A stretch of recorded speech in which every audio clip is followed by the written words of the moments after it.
Hi guys, in this short video you're going to learn about how I use the MarketSmith Growth 250 list to do my stock screening and look for the higher quality opportunities out there in the market. So this video is sponsored by MarketSmith. If you want to go and find out a little bit more about them, there are links down below.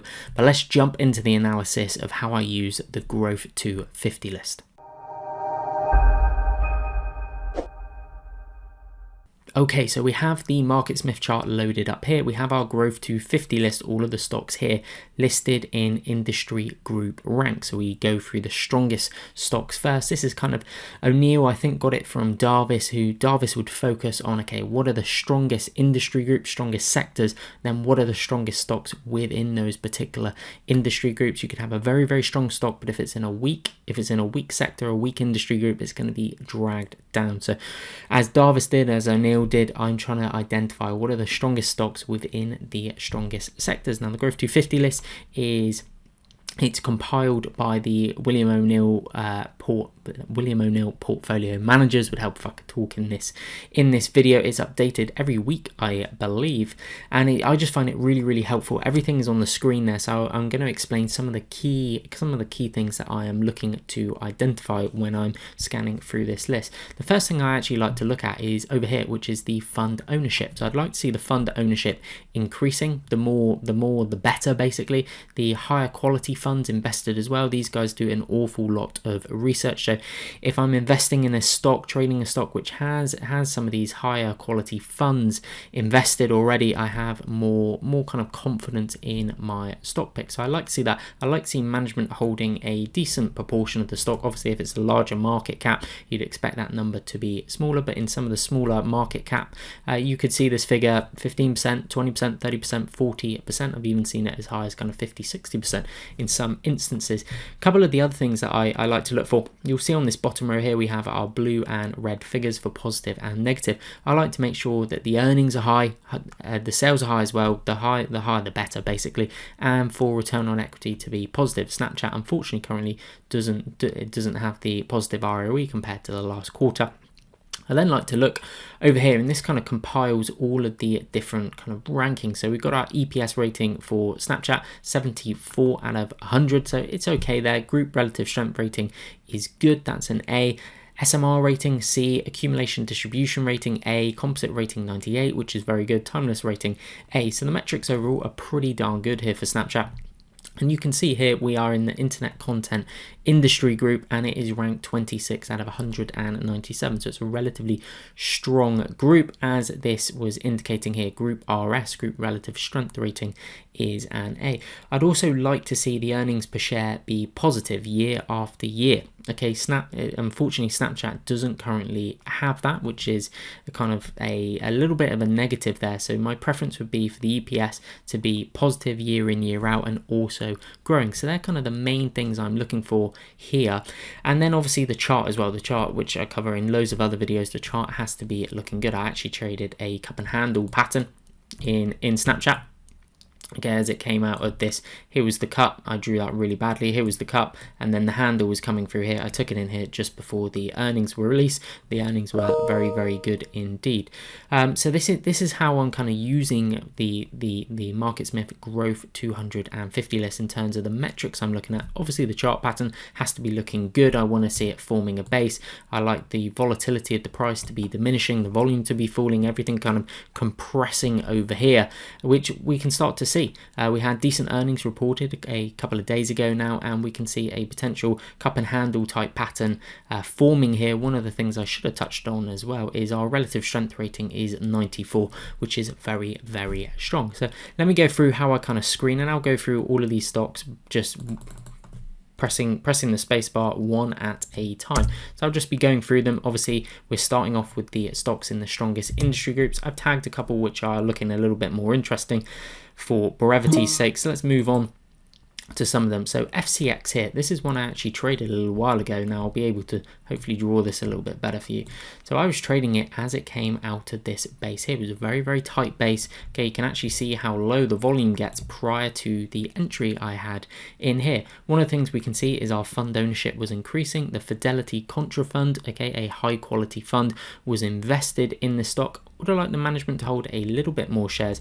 But if we look over here to our EPS, you can see a very, very large increase in the earnings per share of the company, and the estimates very, very high. 2021 estimates up 296%, 2022 up 17%, but a big increase here from a couple of cents up to $2.55. If we have a look at the earnings down here as well, we can see our earnings increasing, our sales increasing, the ROE increasing, the fund ownership, as I said, was looking good as well. So I had when I was trading this stock, I had kind of all of the bullish kind of setup behind it in terms of the fundamentals. Hope if I could talk in this video, behind my purchase. So I had the chart pattern going for me, okay, in terms of this very, very tight base that I was just telling you about here. We had the trend is your friend, okay, very, very strong trend. Relative strength was very, very good here as well, okay. It was I think it was in the 90s when I was trading this here. So these are the type of things that I'm looking for to then look to take optimal positions, but I like the fundamentals behind the company to be very, very strong as well. So let me show you a couple more. We've got Vail here as well.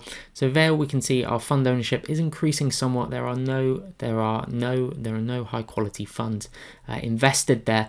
Our 2021 estimates are increasing 90% to $3.15 from $1.82. The industry group strength is very, very good here, A+. Okay, we are 8 out of 197. Earnings increasing, sales increasing, ROE increasing.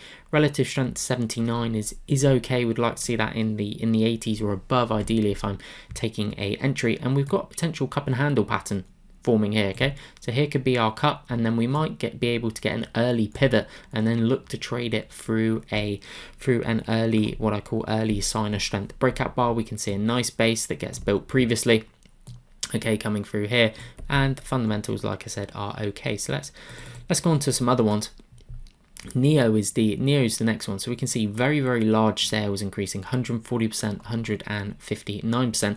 Our fund ownership is increasing a lot as well. We're going from 100 funds to 673 funds. Management still holding 4%.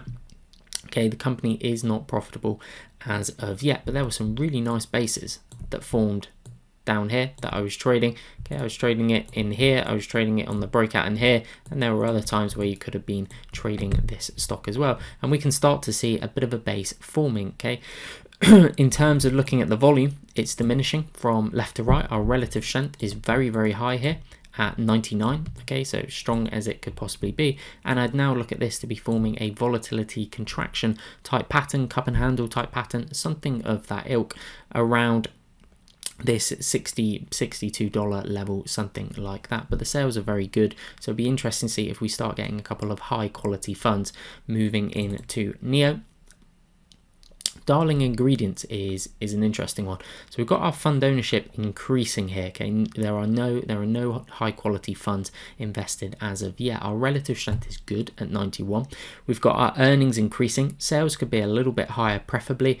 ROE is decent at 15.9% there, okay, and you can see the multiple blue the blue numbers here indicating that it is being positive for many quarters in this regard for these criteria.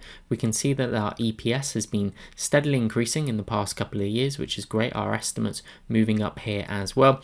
The group strength is good at 15 out of 197. EPS rating very, very high at 95. Group RS A+, SMR B, accumulation distribution A-, composite rating 97, timeless rating A. So the metrics are very, very good behind this company, and we can start to see a bit of a base forming in here. So what I'd like to do here is look to time a pivot through this level. Okay, so that's an interesting one there. So you can start to see how you can quickly identify stocks that have very, very strong fundamentals behind them, and the chart pattern is also looking interesting as well. We'll finish off on this one here. This is AVNW. Now it's been a little bit kind of climactic in nature, but I might look to target a flag type pattern here. Fund ownership has been increasing. No, there are no high quality funds invested as of yet, but what's interesting here is look at the earnings, plus 971%. Sales also going up, plus plus 26%, ROE also increasing, okay, plus 29.6%. And if you look at our earnings per share over here, from 2017 moving from 14 cents, okay, the estimates for 2021 are $4.23, so big increases in the EPS. And our group relative strength very high here, 9 out of 197, EPS rating 99, relative strength rating over here 97. The group is strong, A+, SMR, B, accumulation distribution, A, composite rating couldn't be any higher there at 99, timeless rating, A. So the metrics and the fundamentals behind the stock look very good. Obviously, it's a little bit extended. There was kind of a nice base with maybe a little pivot point through kind of here, a little kind of cup and handle type pattern.